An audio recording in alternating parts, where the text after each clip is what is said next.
Good morning, welcome to my channel. आज फेरि यो भिडियोमा नेपाल सुन चाँदी व्यवसायी महासंघले निर्धारण गरेको आजको सुन चाँदीको मूल्य विवरणको अपडेट लिएर आएको छु।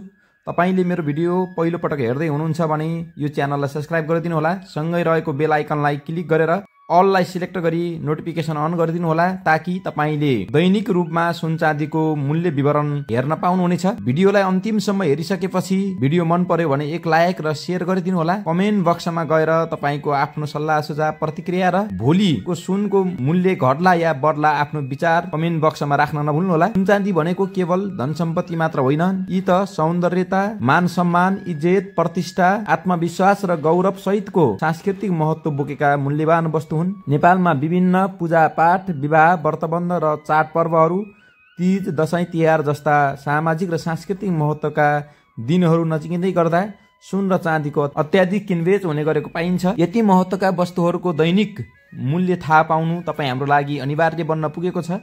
हामीलाई थाहा छ नेपाल सुन चाँदी व्यवसायी महासंघले प्रत्येक दिन सुन र चाँदीको मूल्य निर्धारण गर्ने गर्दछ। म सबैभन्दा पहिला त्यो निर्धारण गरिएको सुनको मूल्य विवरण तपाईहरुको बीचमा लिएर दैनिक अपडेट लिएर आउने गर्दछु। साथीहरु, अब भने लागौं सुन र चाँदीको आजको मूल्य विवरणको। पछि भोलिको सुन चाँदीको मूल्यको विषयमा तपाईको विचार के छ कमेन्ट बक्समा कमेन्ट गर्नुहोला। भोलि अर्को भिडियोमा भेट हुने नै छ। आजलाई भने बिदा हुन्छु। धन्यवाद।